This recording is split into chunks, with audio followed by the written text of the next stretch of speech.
सौर परिवार में कितने ग्रह हैं? ए 8, बी 9, सी 7 और डी 10। वर्तमान में 8 ग्रह हैं। पहले 9 थे, अब 8 हो गए हैं। जो प्लूटो था ना, अब उसको ग्रह के दर्जे से हटा दिया गया है।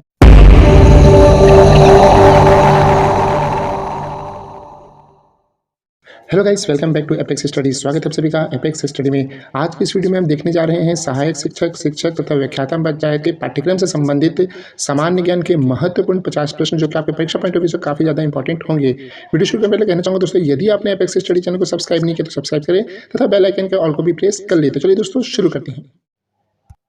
प्रश्न क्रमांक 1, उत्तर गुप्त युग में जो विश्वविद्यालय प्रसिद्ध हो गया था। ऑप्शन हैं ए कांची, बी तक्षशिला, सी नालंदा या फिर डी वल्लभी।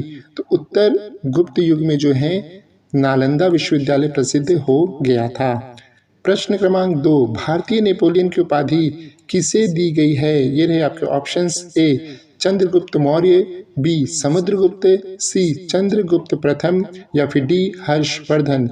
सही जवाब होगा बी समुद्रगुप्त।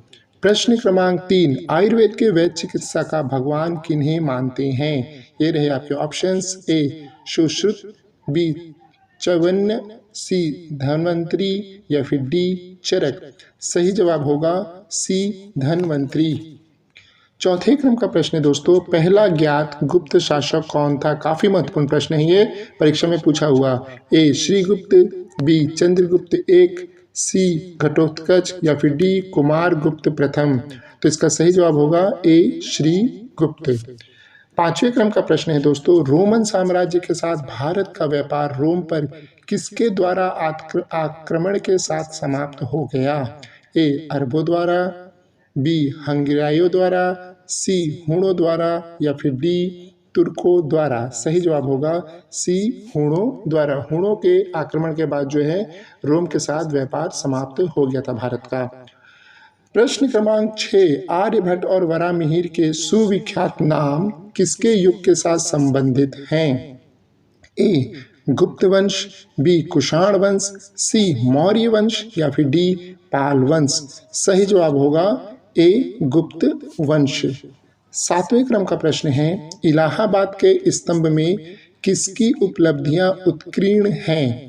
ये रहे ऑप्शंस। ए चंद्रगुप्त मौर्य के, बी समुद्रगुप्त के, सी विक्रमादित्य के या फिर डी स्कंदगुप्त के। ये प्रश्न भी इंपॉर्टेंट है, तो इसका सही जवाब होगा बी समुद्रगुप्त के। आठवें क्रम का प्रश्न है दोस्तों, चीनी यात्री फाहियान किस गुप्त शासक के शासनकाल के दौरान भारत आया था? ये रहे आपके ऑप्शंस। ए चंद्रगुप्त मौर्य के समय में, बी समुद्रगुप्त के समय आया था, या सी चंद्रगुप्त द्वितीय के समय आया था, या फिर डी जो है आपका कुमार गुप्त के समय आया था। तो इसका सही जवाब होगा चंद्रगुप्त द्वितीय के समय में आया था। इसी को विक्रमादित्य भी कहते थे। 9वें क्रम का प्रश्न है, और आपको बता दूं शिक्षक भर्ती परीक्षा संबंधित सारे वीडियो जो है आपको इस चैनल पे लाइन से मिलने वाले हैं। वो भी 2-2 पार्ट में मिलेंगे, कम से कम 100 प्रश्न तो मिलेंगे जो कि काफ़ी इंपॉर्टेंट होंगे। तो चैनल को सब्सक्राइब आप जरूर कर लें। 9वें क्रम का प्रश्न है, गुप्त शासकों के बारे में निम्न में से कौन सा कथन सही नहीं है? ए उन्होंने मुख्यतः उत्तर तथा मध्य भारत के भागों पर शासन किया, बी राजपद वंशागत था और सिंहासन सदा सबसे बड़े पुत्र को मिलता था, सी न्याय प्रणाली जो है पहले की अपेक्षा बहुत अधिक विकसित थी, या फिर डी भूमि करों में वृद्धि हुई और व्यापार तथा वाणिज्य पर करों में कमी।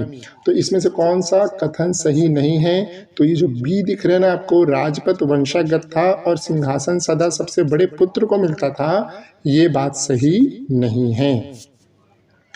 10वें क्रम का प्रश्न है, कवि कालिदास किसके राजकवि थे?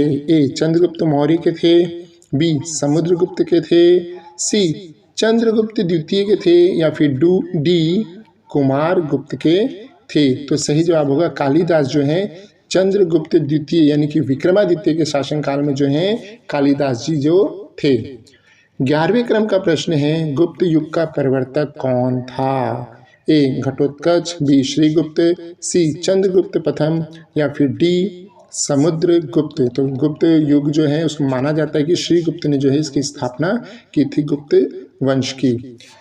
अगला प्रश्न है 12वें क्रम का, गुप्त राजवंश किस लिए प्रसिद्ध था? काहे के लिए प्रसिद्ध था? ए कला और स्थापत्य के लिए प्रसिद्ध था, बी साम्राज्यवाद के लिए प्रसिद्ध था, सी राजस्व और भूमि सुधारों के लिए प्रसिद्ध था, या डी इनमें से किसी के लिए प्रसिद्ध नहीं था। तो गुप्त राजवंश जो है ना वो कला और स्थापत्य के लिए काफी प्रसिद्ध रहा। 13वें क्रम का प्रश्न है, गुप्त शासकों की सरकारी भाषा क्या थी? अच्छा प्रश्न है। ए पाली, बी प्राकृतिक, सी हिंदी, या फिर डी संस्कृत। तो इनकी जो सरकारी लैंग्वेज थी वो थी डी संस्कृत। अगला प्रश्न है दोस्तों, गुप्त शासन के दौरान निम्नलिखित में से ऐसा कौन सा व्यक्ति था जो एक महान खगोल वैज्ञानिक तथा गणितज्ञ था? ये रहे ऑप्शंस। ए भानुगुप्त, बी बाणभट्ट, सी आर्यभट्ट, या फिर डी वरामिहिर। तो ये जो गणितज्ञ और खगोल वैज्ञानिक है दोनों जो है ना आप अच्छे से जानते हैं, आर्यभट्ट था। इसी ने शून्य दिया है दुनिया को, आर्यभट्ट ने। 15वें क्रम का प्रश्न है दोस्तों, गुप्त राजा जिसने विक्रमादित्य की पदवी ग्रहण की थी वह था? ए स्कंदगुप्त पट, बी समुद्रगुप्त, सी चंद्रगुप्त द्वितीय, या फिर डी कुमारगुप्त। तो कौन था? कई बार बता चुका, चंद्रगुप्त द्वितीय जो है उन्हीं को ही विक्रमादित्य कहते हैं। 16वें क्रम का प्रश्न है, निम्नलिखित में से गुप्त वंश का वह राजा कौन था जिसने हूणों को भारत पे आक्रमण करने से रोका? ए स्कंदगुप्त, बी समुद्रगुप्त, सी चंद्रगुप्त द्वितीय, या फिर डी कुमारगुप्त। तो 16वें प्रश्न में जो है हूणों को जो है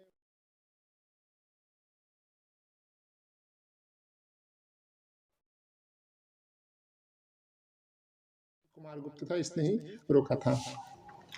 17वें क्रम का प्रश्न है, गुप्त संवत निम्नलिखित में से किसके द्वारा स्थापित किया गया? काफी महत्वपूर्ण है दोस्तों। ए चंद्रगुप्त प्रथम के द्वारा, बी चंद्रगुप्त द्वितीय के द्वारा, सी समुद्रगुप्त के द्वारा, डी कुमारगुप्त के द्वारा। तो ये जो गुप्त संवत है ना ये चंद्रगुप्त प्रथम के द्वारा स्थापित किया गया था। 18वें क्रम का प्रश्न है, गुप्त काल में किस धातु के सर्वाधिक सिक्के जारी किए गए थे? ए सोना, बी चांदी, सी तांबा, डी लोहा। सोना जो है इसके सिक्के सर्वाधिक जो है जारी किए गए थे।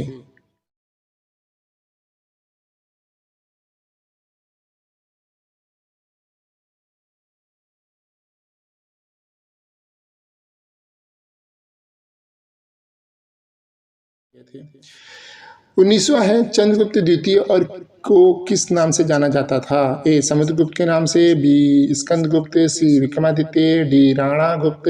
तो चंद्रगुप्त द्वितीय जो है विक्रमादित्य के नाम से जानते थे। रिपीट हो रहा है क्वेश्चन। 20वें क्रम का प्रश्न है, निम्नलिखित में से किनके सिक्के संगीत के प्रति उनका प्रेम दर्शाते हैं? ऑप्शन हैं ए मौर्य के, बी नंदों के, सी गुप्तों के, या फिर डी चोलों के। तो जो गुप्त वंश के राजा थे इनके जो सिक्के हैं वो संगीत के प्रति प्रेम को दर्शाते हैं। 21वें क्रम का प्रश्न है, बाणभट्ट निम्नलिखित में से किस सम्राट के राज दरबारी थे? ए विक्रमादित्य, बी कुमारगुप्त, सी हर्षवर्धन, या फिर डी कनिष्क। बाणभट्ट जो है दोस्तों सी हर्षवर्धन के समय में थे।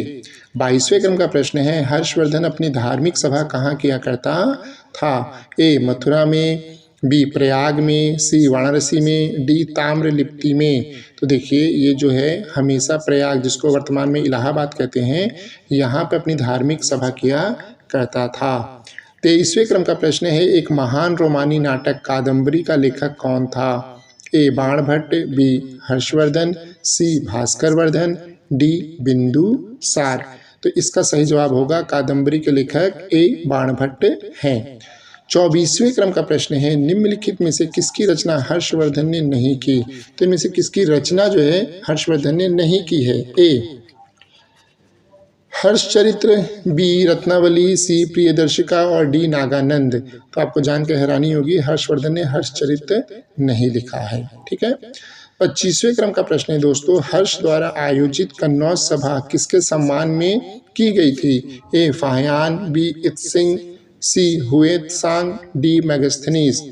तो ये जो है हुएत्सांग के सम्मान में जो है कन्नौज सभा की गई थी।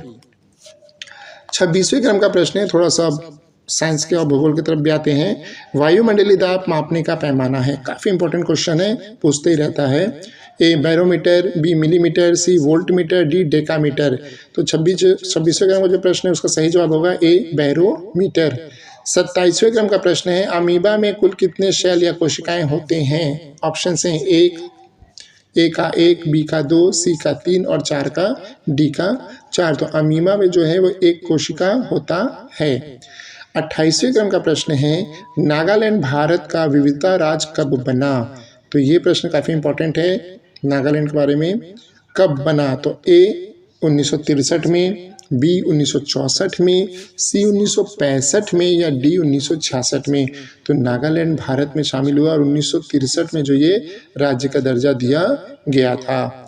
29वें क्रम का प्रश्न है दोस्तों उत्तर पूर्व सीमांत रेलवे में सबसे बड़ा रेलवे स्टेशन कौन सा है? ए मालीगांव, बी जलगांव, सी फुलेरा, डी मालाखेड़ा। ये भी पूछता है कि उत्तर पूर्वी सीमांत रेलवे का मुख्यालय कौन सा है? तो ये दोनों आंसर होगा ए मालीगांव। 30 नंबर का प्रश्न है मुख्यमंत्री की नियुक्ति कौन करता है? ए राज्यपाल करता है, बी राष्ट्रपति, सी मुख्य न्यायाधीश या फिर डी प्रधानमंत्री। मुख्यमंत्री की राज्यों में नियुक्ति जो है राज्यपाल करते हैं। 31वें क्रम का प्रश्न फ्रेंड्स रेफ्रिजरेटर में कौन सी गैस प्रयुक्त की जाती है? ए फ्रियॉन, बी ऑक्सीजन, सी कार्बन, डी नाइट्रोजन। रेफ्रिजरेटर में जो है फ्रियॉन गैस यूज की जाती है। 32वें क्रम का प्रश्न है इलेक्ट्रॉन के खोजकर्ता हैं तो कौन है? ए जे थॉमसन है, बी डार्विन है, सी जे थॉमस है या फिर डी अबुल कलाम आज़ाद। ये पूरा नाम होना चाहिए तो कलाम आज़ाद लिखा हुआ है, ये है। तो कौन है? इलेक्ट्रॉन की खोज जो है जे थॉमसन ने किया था। 33वें क्रम का प्रश्न है असमिया भाषा में मुद्रित प्रथम पुस्तक के लेखक कौन थे? ए आत्माराम शर्मा, बी मोहन प्रकाश शर्मा, सी राधे श्याम शर्मा और डी मोतीलाल। तो असमिया भाषा में मुद्रित पहला पुस्तक का जो लेखक था वो आत्माराम शर्मा थे। 34वें क्रम का प्रश्न है रविंद्रनाथ टैगोर ने भारत के राष्ट्रीय गान के अलावा किस एक और देश का राष्ट्रीय गान लिखा? पता है आपको? अगर ये पता होगा ऑप्शन आंसर तो मुझे कमेंट जरूर कीजिएगा, हमको पता था। ए बांग्लादेश, बी चाइना, सी श्रीलंका और डी पाकिस्तान। तो रविंद्रनाथ टैगोर जी ने जो है बांग्लादेश का भी राष्ट्रगान लिखा है।